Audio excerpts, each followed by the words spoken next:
Hello everyone and welcome back to my channel, and today we are going to talk about the fruit of faithfulness. Now, when the Bible talks about faithfulness, it's not really talking about the intensity of our faith, but it's more about the consistency of it. So let me illustrate a bit more, and what I'm going to do is I'm going to show you two pictures. Now, the first picture is a picture of a sparkler.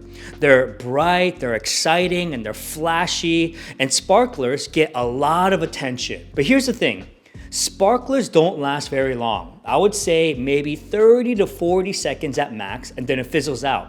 And so they burn really fast and really hot in the very beginning, but then they also burn out really quickly. Now, the second picture is a picture of a simple candle. Now, candles, they're not flashy, there's no sparks, it doesn't get a lot of attention. It's just a very small and a steady flame. But here's the thing.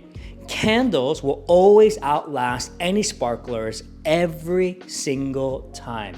And I would argue that faithfulness operates more like a candle than a sparkler. And so God, if you think about it, I don't think he's really impressed by flashy faith that burns really hot and really passionate in the very beginning and then it fizzling out. But I think God is looking for daily faithfulness. He's looking for a faith that keeps burning in the small and the day-to-day moments. And I think that's what faithfulness is. Faithfulness, at the end of the day, is steadfast love. It's showing up consistently. It's keeping your word, and it's honoring God over and over and over again. Not only in the big and the dramatic moments, but also in the daily routine, in the mundane and in the boring aspects of life. Now, where do we get this definition from? And I would say we get it from God, but more specifically in Psalm 100, which says this: "For the Lord is good, and his love endures forever. His faithfulness continues through all generations." People change, your feelings change, our circumstances change, but the one thing that does not is God. God's love and his faithfulness continues for generations and generations and generations. God, he keeps every promise.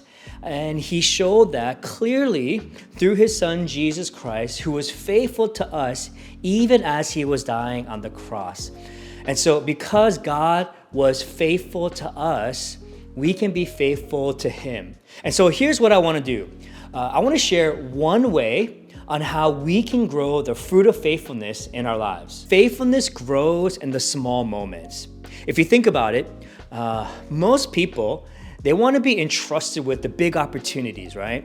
They want all these big leadership roles. They want to have that large platform. Again, nothing wrong with that. But I would argue God cares more about how we handle and how we are faithful in the hidden and the small moments first. Because if we can't be faithful with the little, then we're not going to be faithful with much. So for example, if you want to lead 100 people, God wants to know if you can lead one.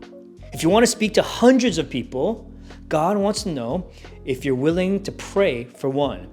If you want to perform in front of hundreds of people, God wants to know if you'll do it even for one. Because here's the thing, it's easy to be faithful in the big moments, but it's harder, and I would say more meaningful, to be faithful in the small ones. And God is looking for faithful people who will burn more like a candle rather than a sparkler. Faithfulness, again, is steadfast love. Faithfulness says, I will honor God today, even if it feels small or even if no one notices. Hey, I hope you guys enjoyed this video. I hope you guys learned a lot. And I know it's been a while since I uploaded videos, but I promise to be more consistent in uploading these videos. Thanks for watching. Take care, and I'll see you in the next one. See ya.